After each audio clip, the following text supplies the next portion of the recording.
안녕하세요, 흰수염고래 스포츠입니다.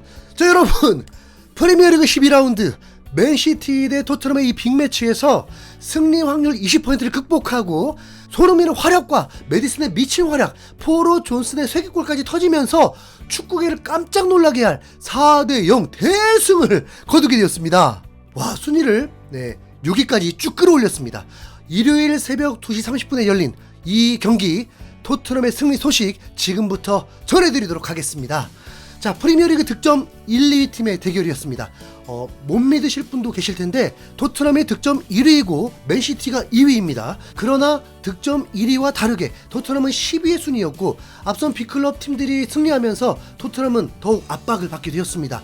첼시도 이기고 아스날도 홈에서 손쉬운 3대0 승리를 가진 상황이었습니다. 그러나 현재까지는 라이벌인 아스톤빌라가 홈에서 크리스탈 팰리스에게 비기면서 승점 2점을 날린 상황이었습니다. 토트넘은 맨시티전 승리할 수 있다는 기대감은 전혀 없는 분위기였죠. 언론뿐만 아니라 토트넘의 커뮤니티에서도 이례적으로 매우 조용했던 주간이었습니다. 이 경기에 대한 자신감은 오로지 딱 한 명, 엔지 감독뿐이었습니다. 경기 전 인터뷰에서 토트넘이 지금 10위이지만 지난 시즌보다 훨씬 나은 상황이고 올 시즌 기대감이 크다고 다시 한번 자신감을 보였습니다. 자, 한 기자는 맨시티는 선수들이 부상에서 복귀하고 토트넘은 오히려 부상자가 더 발생하면서 더 불리해진 상황이라고 했는데 엔지 감독은 맨시티를 그냥 프리미어리그의 한 팀으로만 그냥 바라보는 듯 혹시 혼자 착각 속에서 사는 건가 느껴질 정도로 평정심이 유지되어 있었습니다. 실제로 이 경기는 토트넘이 정말 불리한 상황이었습니다. 맨시티는 4연패를 당하고 있지만 모두 원정 경기 패배였고 홈에서는 패배한 적이 언제인지 모를 52경기를 무패였습니다. 그러면 거의 3년 동안 패배한 적이 없다고 봐야죠. 거기다 손흥민, 클루셉스키, 비수마, 사르, 존스는 모두 국가대표 경기를 소화하면서 3일밖에 못 쉬고 선발 출전 사실상 확정인 상황이었습니다. 또한 토트넘은 로메로, 반도벤, 주전 센터백이 모두 부상으로 빠지면서 수비가 더 불안한 상황이었고 맨시티는 과르디올라 감독이 재계약을 해버리면서 팬들과 선수들 모두가 다시 더 똘똘 뭉쳐지고 센터백들이 모두 돌아오면서 수비가 견고해졌고 선수들 대부분이 이 경기를 위해 푹 쉬었습니다. 자, 그런데 맨시티가 최강 상태가 된 건 아니었습니다. 우선 맨시티 유일한 수비형 미드필더 이제 코바치치마저 A매치에서 부상을 당하면서 출전 불가가 유력한 상황이었습니다. 요게 정말 큰 변수가 될 텐데 경기 1시간 전 라인업에서 양팀은 변화가 있었습니다. 우선 토트넘은 존슨을 빼고 클루셉스키를 오른쪽 윙어로 투입했고 메디슨이 본인에게 가장 잘 어울리는 공격형 미드필더로 선발 출전하게 되었습니다. 이건 엔지 감독이 맨시티를 상대로 유연성을 가진 변화였습니다. 왜냐하면 사르와 비수마를 선발 출전시키면서 사실상 투볼란치를 쓴 것과 마찬가지입니다. 4-2-3-1과 4-4-2 포메이션이 되는 거죠. 그리고 작년 토트넘이 매우 잘 나갈 뻔했던 그 공격 미드필더 조합이었습니다.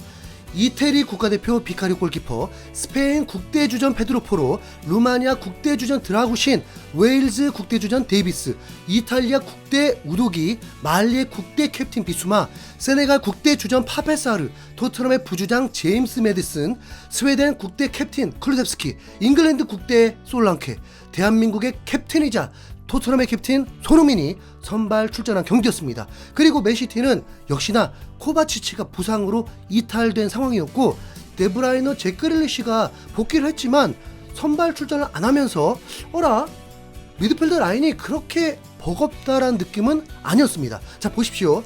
173cm 베실바, 34살 귄도안, 20살 169cm 니코루이스. 토트넘이 미드필더 라인이 앞서게 될 때 사실 패배한 적이 없거든요.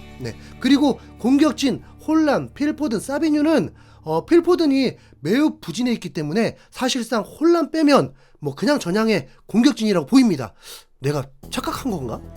맨시티에는 비가 내리고 있었습니다. 이 비가 어떤 변수가 될지 우선 폭우 내리면서 취소되길 바라는 그 정도의 불안함은 아니었습니다. 해볼만 하다! 아시죠? 이미 경기 전에 그렇게 말했던 거. 경기가 시작되고 단 17초 만에 드라구신 벤뎁을 보완해줄 비수마가 3선에서 백태클을 선보이면서 경고를 받게 됩니다. 진짜 정말 미쳐버리겠네요.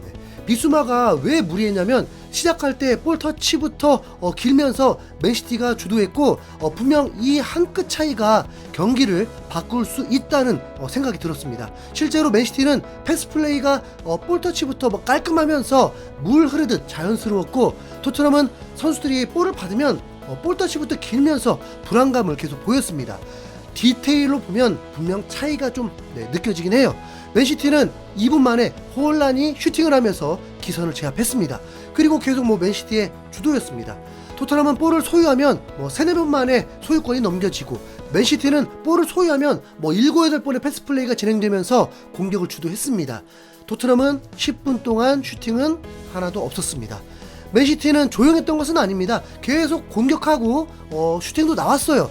득점도 가능한 찬스이기도 했는데 포든과 홀란이 둘 다 결정력이 형편없었습니다. 그게 정말 큰 변수였죠. 이게 기회는 계속 오는 만큼 몸풀기일 뿐이냐, 아니면 이 둘이 경기를 망치고 토트넘에게 기회를 주느냐. 전반 13분에 토트넘이 먼저 앞서가게 됩니다. 엔지 감독의 전략이 100% 성공했습니다. 오른쪽 윙어 클루셉스키가 문전으로 크로스를 올리고 달려들어오는 메디슨이 골대 앞에서 왼발로 밀어넣으면서 퀄리티 높은 선제골이 터집니다. 맨시티에게 제대로 일격을 가한 거죠. 우선 다행이다일 뿐 안심은 되지 않았습니다. 맨시티가 무득점할 리는 없다고 좀 봐야 되잖아요.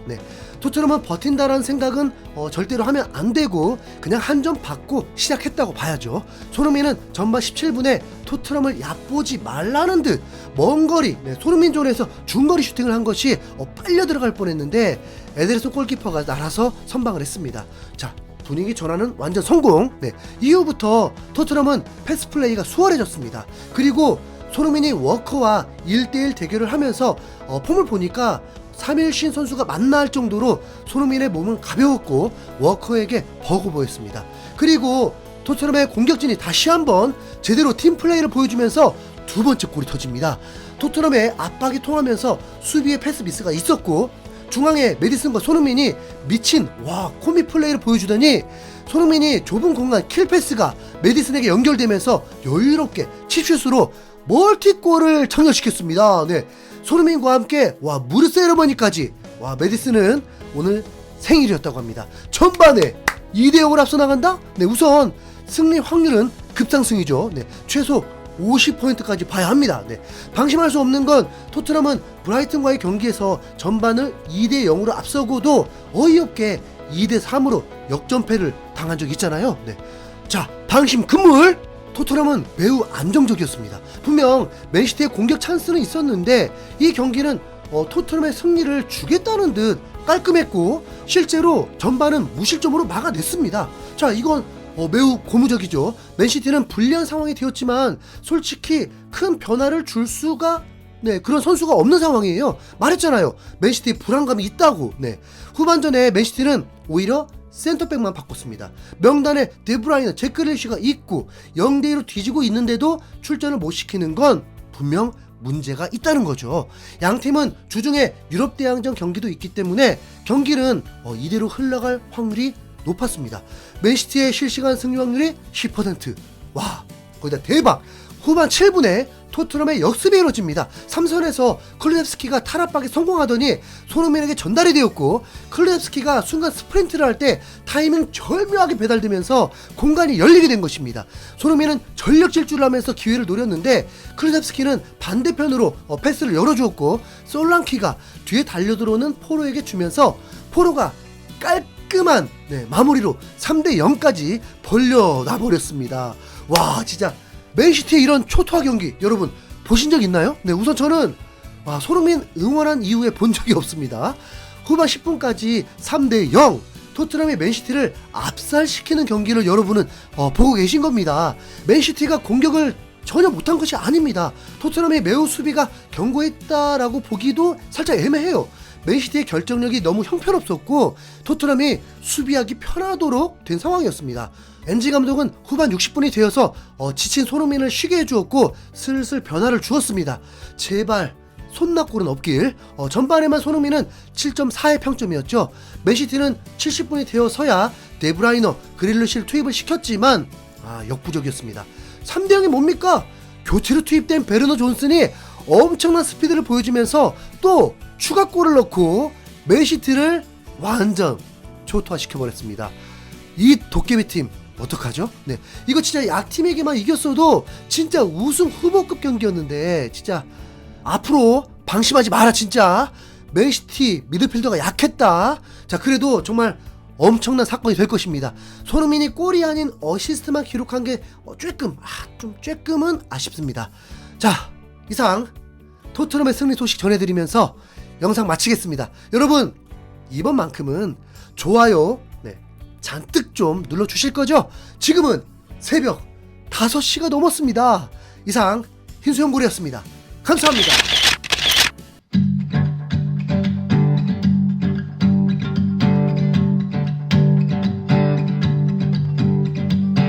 상상도 못할 일이 일어나 밤낮이 바뀌어도 난 행복해. 너의 그 찰칵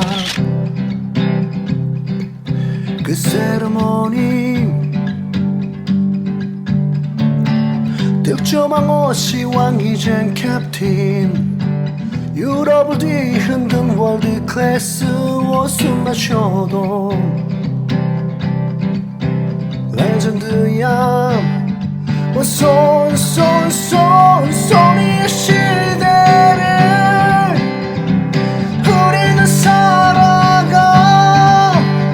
수백 개의 골보다 천만 배의 기쁨을 주잖아. 손 부러지고 금가고 터지고 쓰러져도 한계를 모르는 거친 호흡이 희망을 주잖아. 소니 시대